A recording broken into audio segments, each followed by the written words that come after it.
التوحيد. باب من الإيمان بالله الصبر على أقدار الله.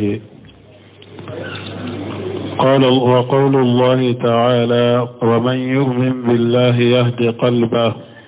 قال علقمة: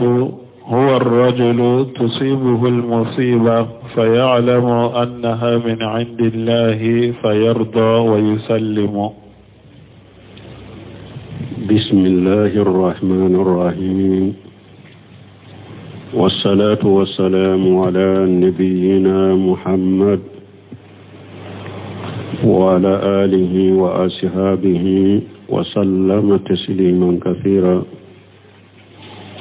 سبحانك لا علم لنا إلا ما علمتنا إنك أنت العليم الحكيم.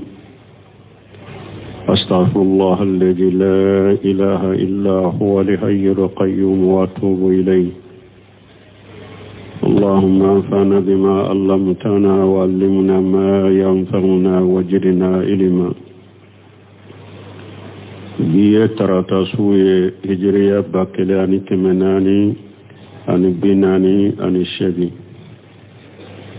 شهر المحرم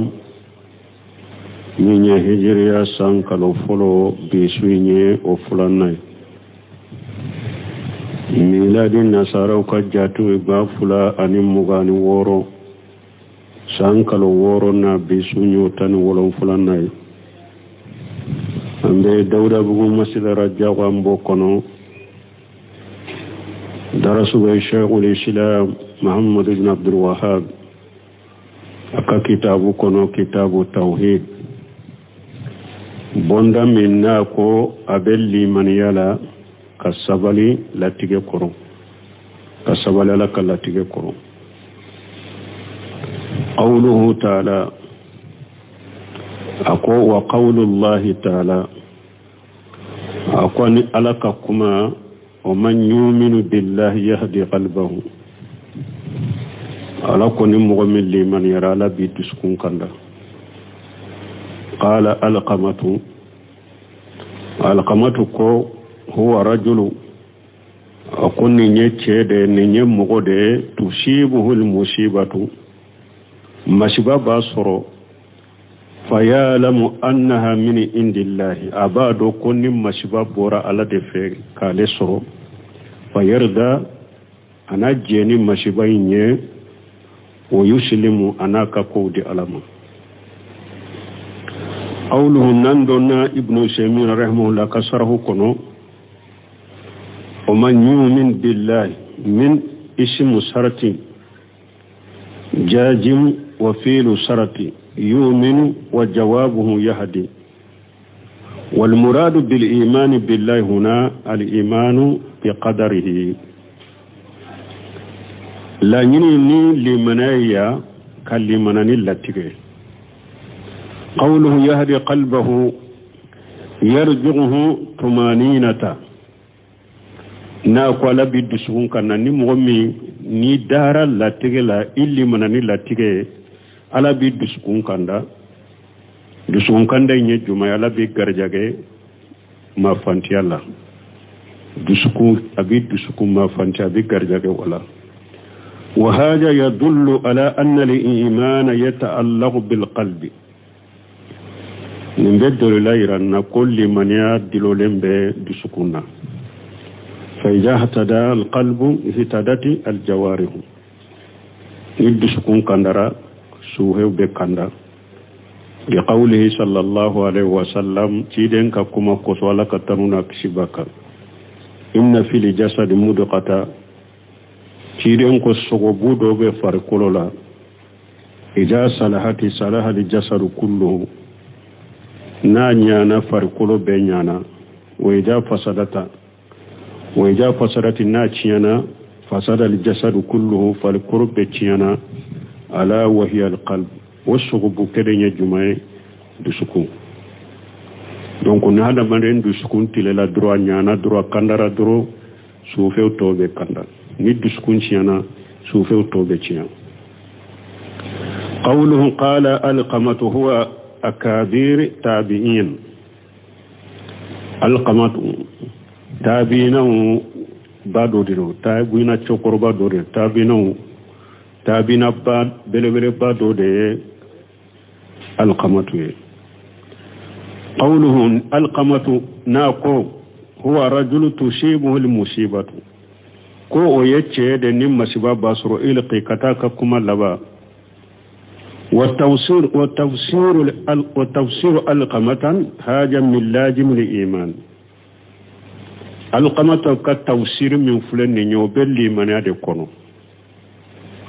لأن من آمن بالله علم أن التقدير من الله بس ينمو من لي من عليه إبادو كل تكبر على دفع فيرضى إبجيني لتكي ويسلم إبقود ألما فإذا علم أن المصيبة من الله نيادكم مصيبين بورا على دفع اطمأن القلب وارتاها بسكون بما فانتيا أبي اللافيا ولهذا كان من أكبر الراحة نندكوس اللافيا بلبل باددو وطمأنينة الإيمان وطمأنينة الإيمان بالقضاء والقدر نندكوس لافيا بلبل باددو مغمن نيد بسكون ما فانتلندو أني نلي من يعني لاتيكي على بكم منك أنا بكم من لاتيكي ni hada modelli manani nunu lafiya bere bere badero qawluhu nako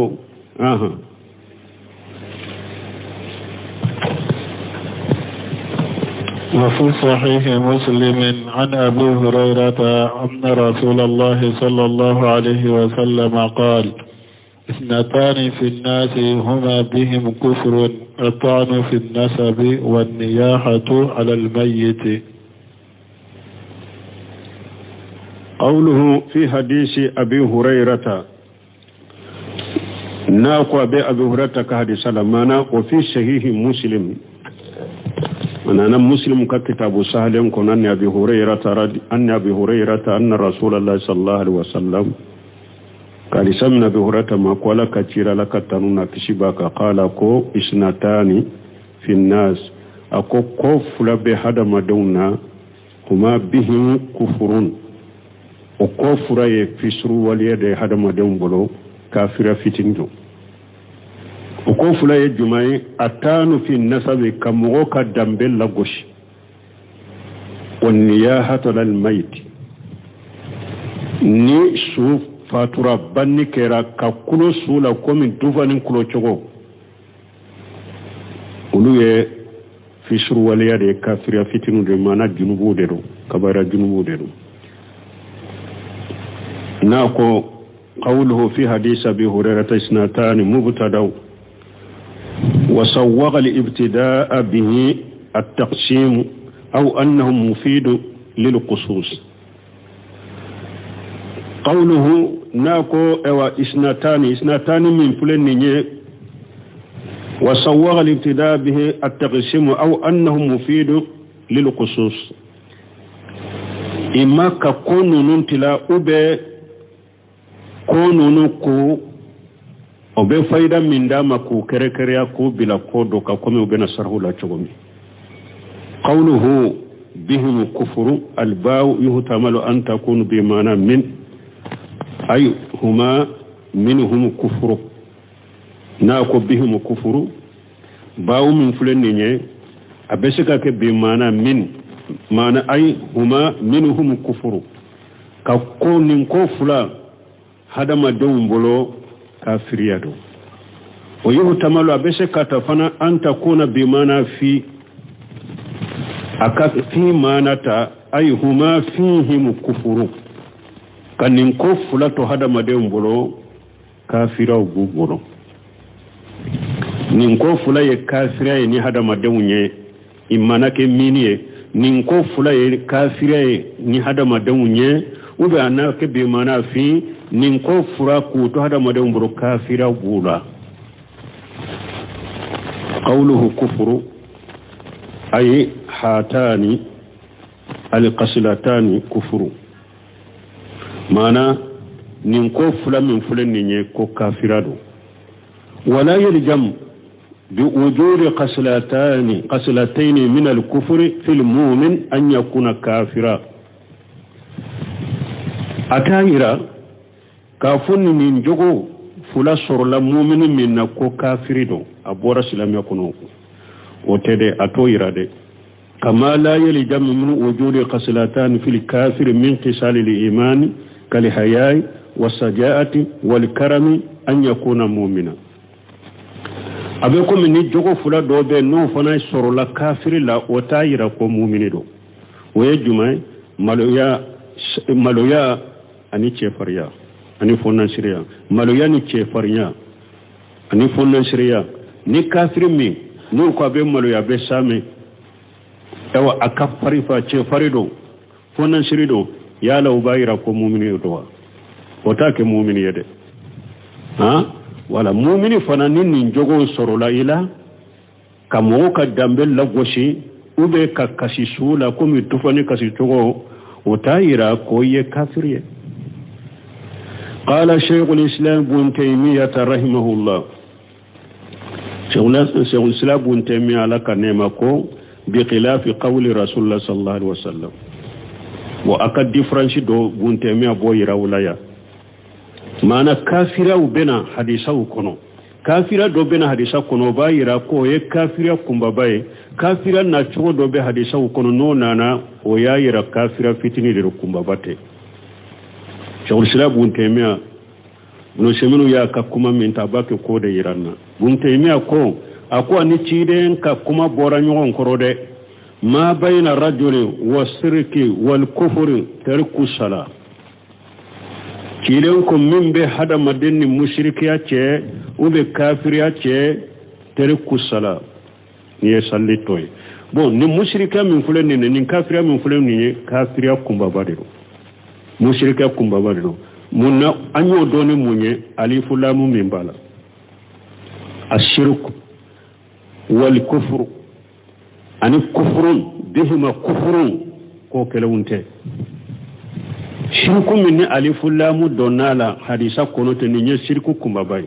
kafira mi alifu lamu donala kafira kumba baro fa innahu bunshaminuko huna ata bi alif akonni yorola anana bi alif lam bi ali alif lam yode anana bi ali dalatu ala haqiqati anana bi alif lam de min be delila irana ko kafiriya haqiqa de ni fal murad bil kufr huna al kufr al mukhrij an al millati la ni kafiriya ni hadisa la kafiriya de do kafiriya min bi la boslamiya kono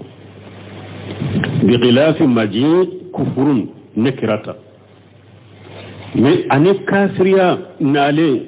ka kafiriya nati nakrila kufrun ni alifu lamu makala anu ote chogo kelenye fala yadullu ala al-khuruj an al-islam min nana kufrun nakiratan nana nin chogola من تدليل فلا يدل وتدليل يرنا على خروج ان الاسلام كافي بورا سلام يكون دونك نين بورسي به هذا مدن فكوسبه حديث قولا نمنا نا دي كفر ويه كافر يا فتنيده كافر من لا بو سلام يكون من ني كافر تشغو من نانا الف لام لا ويه كافر كما بر من بلا بو سلام يكون قوله ناكو تانو في النسب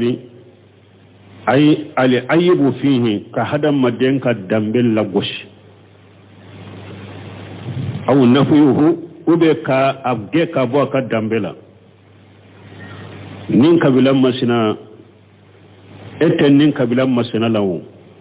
yi dambi ka tumare mi udotiye ka muge ka bo ka kabila la ube ka kabila lebu ka la gosh فهذا أمل من أعمال الكفر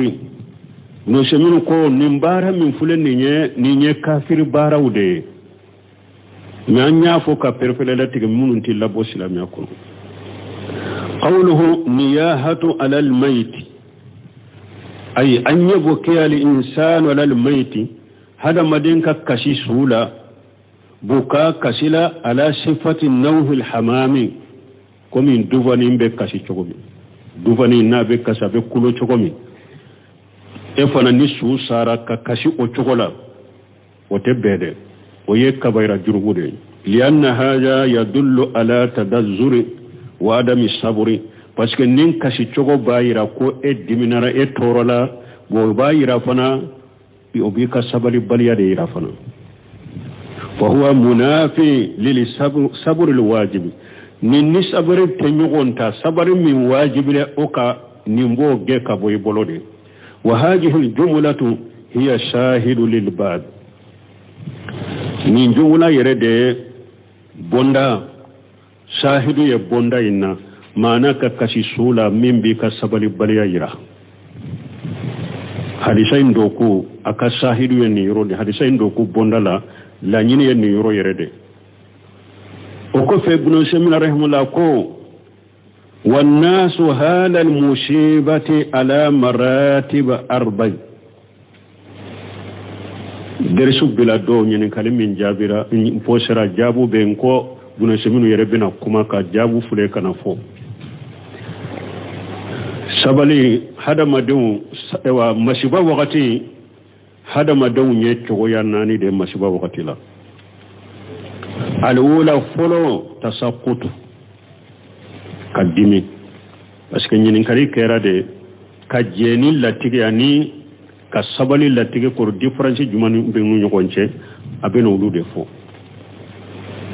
hadama daw masiba soro wakati hadama daw na hadama daw nye kalite nani de kalite folo mimbe dimi masiba ko dimi ya jumae wa huwa imman yakuna bil qalbi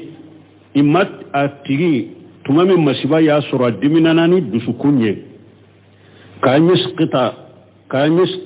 kanyis qita ala rabbih misali la akadimi atigi ala yere koro wa yaqdab ala khadari allah alayhi ala kallatiga min bolila alaka kadimi o koro wa ghadi yudi ila al kufri nin dimi min fuleni o ba tigi takata kafira yerema mana nim masiba be yesoro ebe abe toro fuibe dimi ala yere koro ka dimi latiga in koro o tebdo ye haramu ye o bese ka ado yere be abese ka tigi la se kafira yerema adela jumay qala ta'ala laqala min qurata leno wa minan nas man ya'budu Allah ala harafi ala ko mugo dobe ala batonu kerede fa in asabahu khairu tumanna bihi ni hera ya soro akabato kono akadina kono anasabati dina kono ni hera inye wa in asabatuhu fitnatu min ni fitna ya soro doro la jarabi ya soro masiba ya soro akadina kono akabato kono in qalaba la wajhi abasa ka kofa be bodina la yere qasira dunya wal akhirata ninti la mo perdira dinya a perdira l'akhirah donc ka dimi masiba koro choya do la beseki la bodina yere kono ki kafiriya wa ghadi yakunu bil lisan hada maden ka dimi la tige koro abeseka kenin nenye anye dusukunta fo ka dimi la tige koro abeseka ke ni dusukunye mana ka dimi ala koro ka dimi la tige koro fo abeke sababu ki bodina yere la ni nye dusukuntai wa ghadi yakunu bil lisan kadimi latige koro besika kenin nem fanaye kadwai bil wayli wasuburi wa masbaha zalika ka weleli keni haewa balawye ani halaki balawye ne de sorosa halaki ne de sorosa ne torala sa ne tachiyana sa wa masbaha zalika ni nununa nyugono ni nyen nentai kadimi latige koro abese ka kenin ne nin chogola ne de halakila sa ne de tachiyana sa ne de makosara sa katoka nunufo ni nye dimi ni nenye masiba wakati wagari yakunu bil jawarihi kadimi masiba kora abese ka kenin sufe uye kallasimi alqududi misali la katoki tamam bugo wasaqil juyub ki durki kaum fara ونتف الشعور كتوكا يكون شيء بوتي يكون تيجي وما أصبح ذلك نلوننا نيونو نيني كدمي على كلا تيجي كورون نيني حرامو دي يدمنا لا تيجي كوروني دسكون دي حرامو يدمنا لا تيجي كورو ni nende haram idimina la tige koro ni sufe do haram inye foloi asani asabru huwa kama qala shairu fulanna kalita fulanna kasabali la tige koro kasabali la tige koro anko foloi kadima koro fulanna kasabara koro komi donkli ewa ko baytul kala ya fo chogomi mana la tige yisro ayi toro de me munyuna kasabari ninde sabali abena faramfashiya asabru baytul kalako asabru mislu ismihi murru majaqatuhu lakin awaqibuhu ahla min al asal baytul kalako ko sabali fulede sabali be koma togo yerede murru falen fen do de do akakuna falen fen murru falen fen do de do falen fen min do akakuna damu kakuna bo sabali bora odela sabali abora odela ako sabali be koma yere togode murru sabali arabu kanna sabali bora falen fendore be murru ale kakuna de sabali bora odela donc ako sabali be koma togo yere de murru majaqatuhu niya annene aw adamu akakuna lakin awaqibu ahla min al asali mi sabali laban kadi katemedika mana hada made ni fenyi soro ka sabali a wakati de gumbala de men ni sabali laban kadi komiti sabali baga be hera soro jimi ba hera soro lagara fayara li insanu hada madembe aye anna haja sayyan saghilu alayhi donc latige mi nya soro hada madenyere baye a ni latige aka girinka wa yakrahu abel latige abako lakinnahu yatahammaluhu wa yatasabbaru me abata be sabali bisukunte dimi nente kuma fo sufewte fenke ayere bado komin fule kin soro koyin giriya hinka yindegu na abata ni alai abe sabala koro وليس وقوعه وعدمه سواء عنده لا تجي سرولنا سرباليات كلنا بولود سبالي بغا لا تجي سرولنا سرباليات كلنا بولود بل يكرهه حاجة أبل لا تجي أبا كود ولكن إيمانه يهميه من السقط ما كلي منيا وباء الله فسك بالي دملا أتى دماغه donc famura sabali difference min be sabali ni iridache o de bena sisa sabali baga fule ko min nya soro ko e walla tigay soro ina soro baliyate kelenya bolode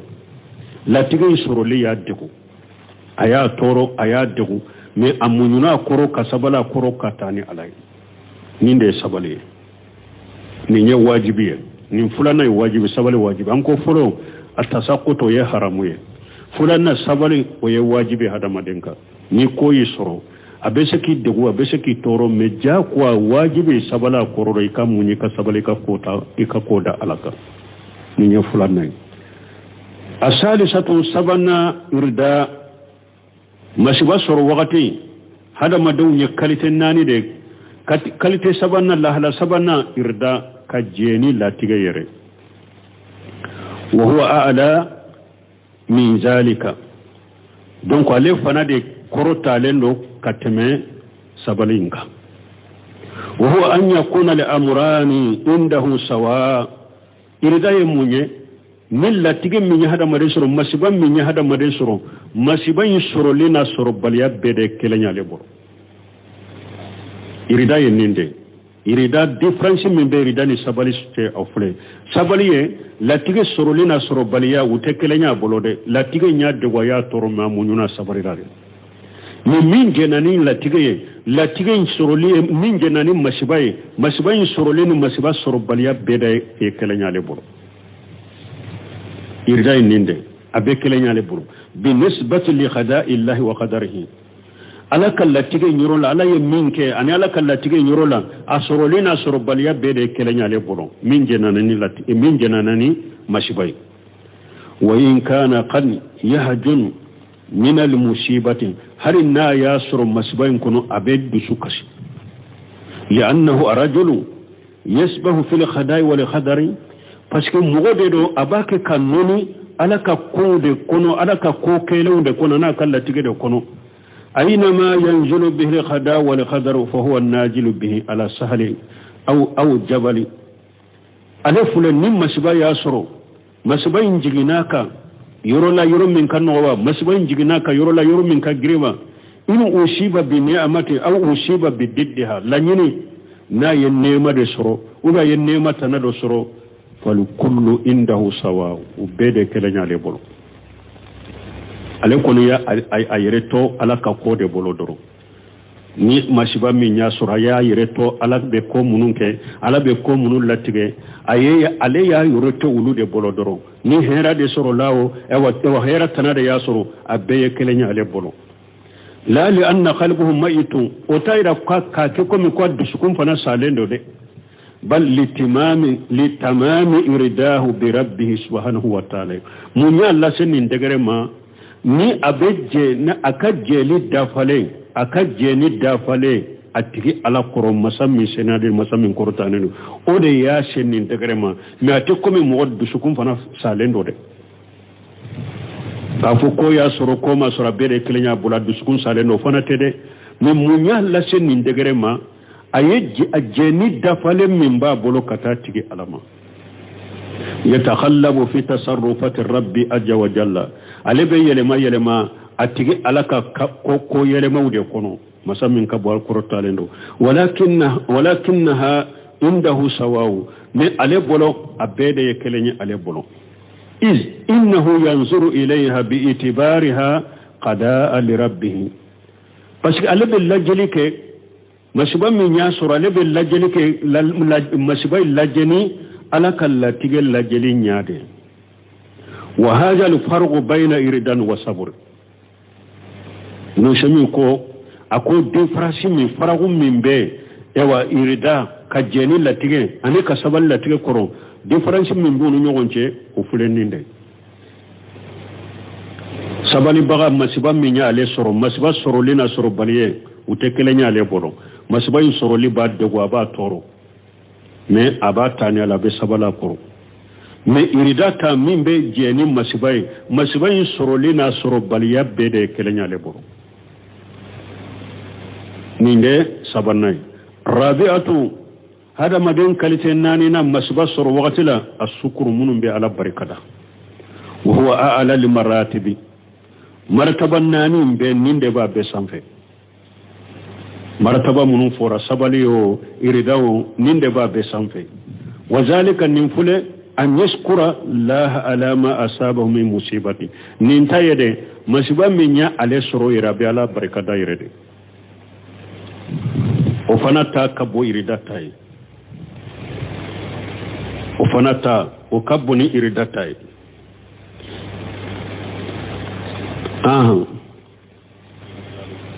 نعتمناك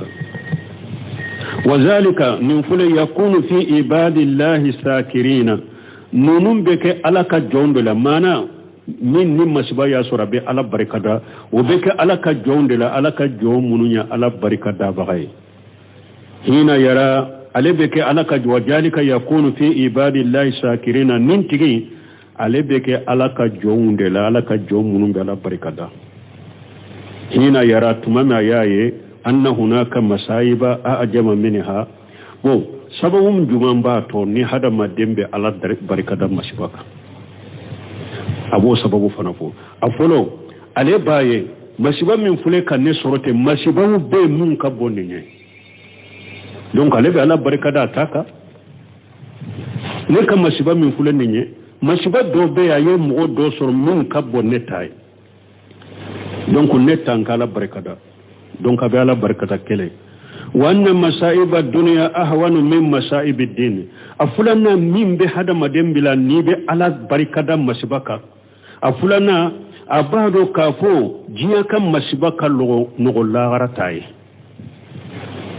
jiya kan masiba inki soro jiya kono o kan no akin soro lagara na mirila ni fanala da abi ala barkada nde fulay sabanna wa anna ajaba dunya ahwanu min ajabil akhirati sabanna min be hada maden min tigi bila na be ala barkada masibaka abado fana ka fulla garan la jaba kabbo jiya tay ni ala yala min la jaba danka jiya donc nin fana kan no ma ala katan la jaba indin kala gara na hakli jigna nin fana la be ala barkada wa anna hajihi anya jolifoni sabannanina wa anna hajihi musibatan sababu litakthiri sayyi'atihi aba jate mina fana a kunni masiba min fulaki soro abin kab junubu da yafa na yin nin fana do doro hakri jigna nin fana la be ala barkada masibaka ka funni masiba min fa abin ka junubu da yafa min yanani nay duruna rubbama li ziyadati hasanatihi rubbama duruna akacha ba jate mina fana ni masiba min fulaki soro be do faranka brajika abe do faranka nyuma bara nyuma undeka la gara nimbe saranuye donc nim tigila mo na hakili jigina nimbela de ayen nimbe do adale be nimbela sakara allah ala zalika wala abala barikada masibaka nuko ni ko ni masiba ya hada maden chura barikada ka nu yinyininka mo bese ka ala barikada masibaka chogodi ibafu uhu ni ya do kafin masiba wure be min kaboni etai me belebele bay ma esoro masiba min ye esoro masiba wure be min kaboni etai ibi ala barikada ni ya do konni masiba yi soro jiya akausa masiba inki soro lagara jiya kan masiba kan o lagara masiba ni min do ibi ala barikada masiba ka ni ya do ko jiya kan la jaba kan no lagara kan la jaba jiya kan la jaba o ka fege kateme lagara kan la o fana kan no kateme lagara taka ibe ala barkada masibaka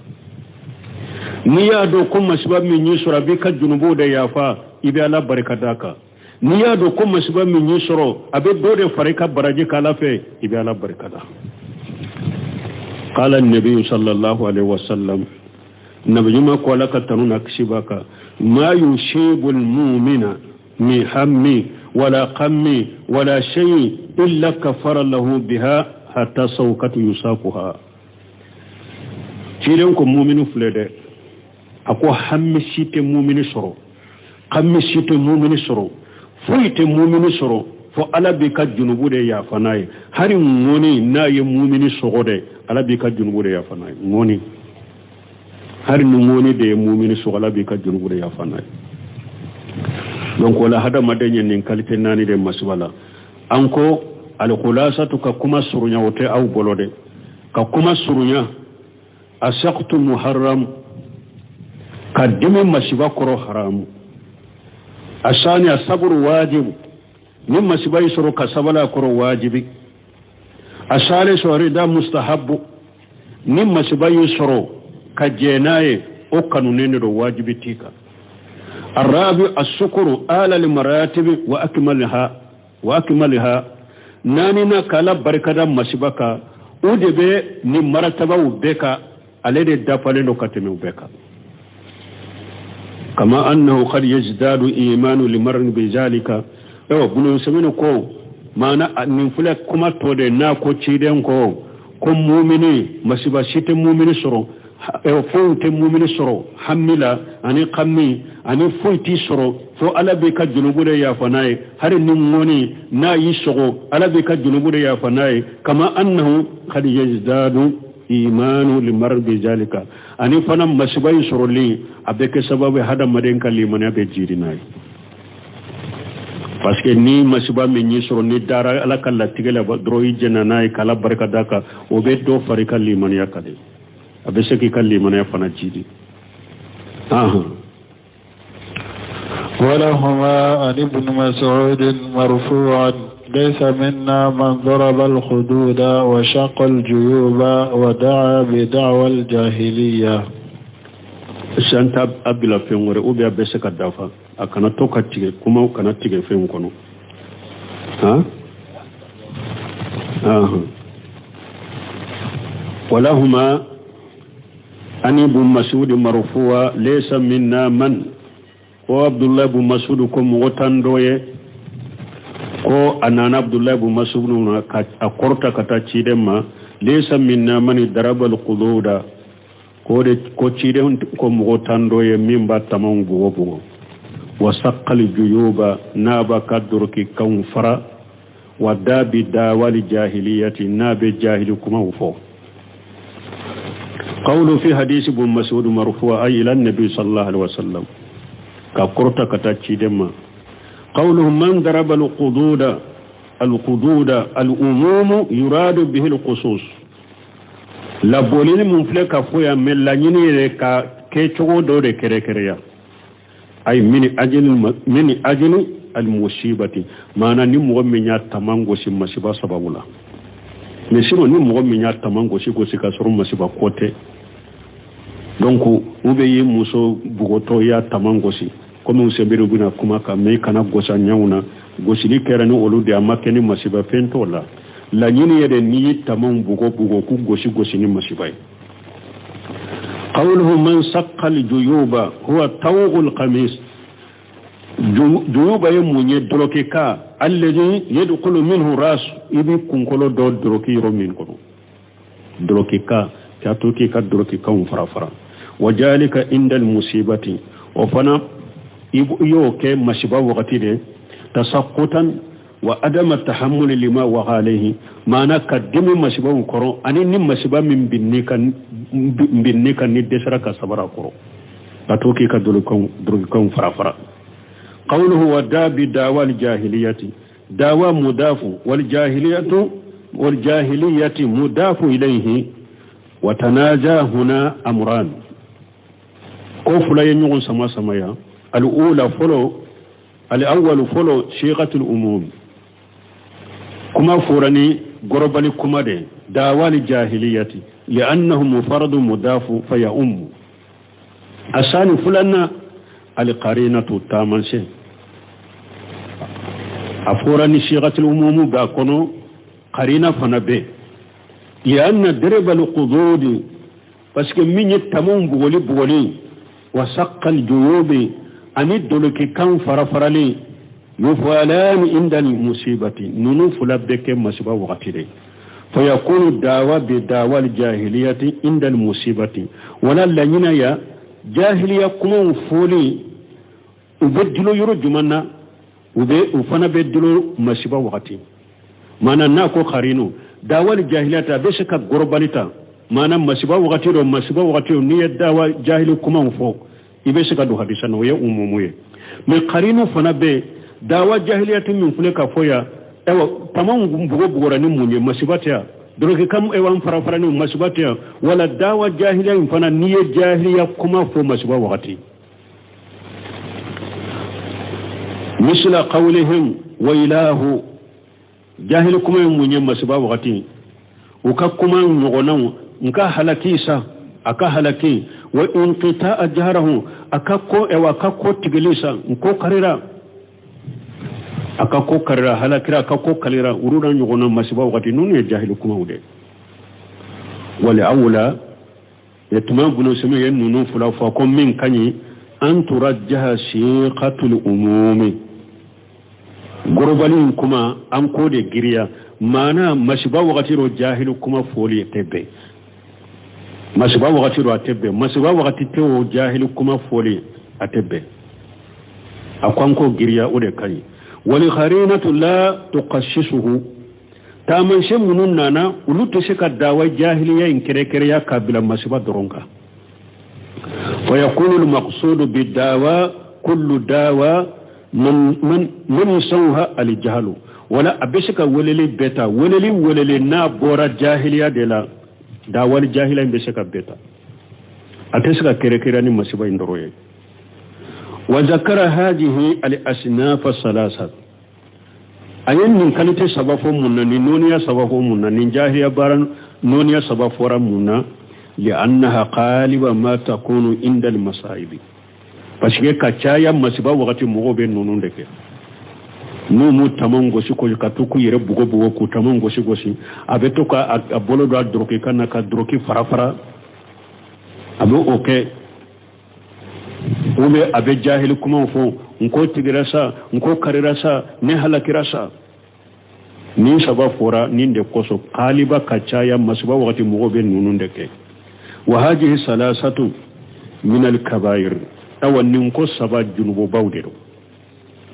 mo min nim masiba yi soro doro ibe toki tamam bugo bugo sabali baliya koso ibe tamam bugo bugo kabaira junumo do haramu do ube nim masiba yi soro doro ibe toki ikafinu farafara yere katu ka kafinu farafara ube do beta kafinu fara nyon ka tasuma kula ko janere dimi bolo ninya haramu de ube ibe kulo ne halakirasa ne tachinasa comme ne de bononasa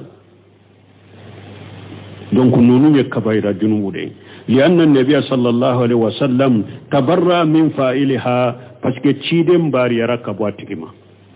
laysa minna chidem bariyara kabwatikima chidem bariyara kabo mogoma koko fana da waye kabaira junubu de ولا يدخل في الحديث ضرب القد في الحياة العادية bulo semino ko me tamam bugoli hada madon kanyen lada nyana malin kono tamam bugol lada tamam bugoli nyana maya kono ako te do hadisa kono de misalu darbil abli ibnihi misali la ni ewa faye awa adem buwa tamana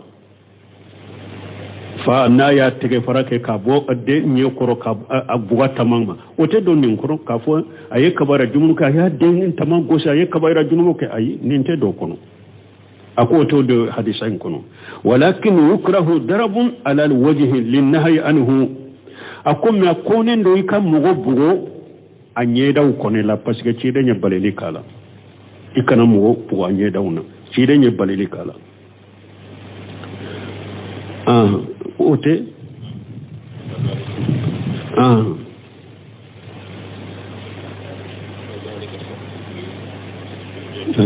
وكذلك ابو تولا سق الجيب لامر خير المصيبه ابو تولا كي كدلوكي كان فرا سبب دو كما مينته مصيبه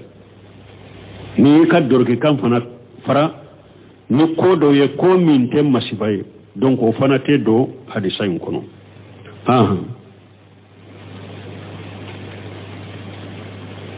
ante joya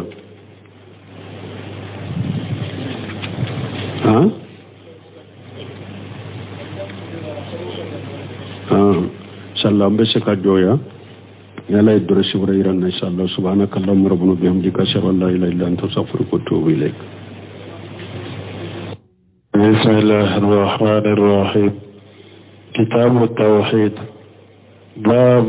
من الإيمان بالله الصبر على أقدار الله. وقول الله تعالى ومن يؤمن بالله يهد قلبه. قال علقمة هو الرجل تصيبه المصيبة فيعلم أنها من عند الله فيرضى ويسلم. بسم الله الرحمن الرحيم والصلاة والسلام على نبينا محمد وعلى آله وأصحابه وسلم تسليما كثيرا. سبحانك لا علم لنا إلا ما علمتنا إنك أنت العليم الحكيم. أستغفر الله الذي لا إله إلا هو الحي القيوم وأتوب إليه.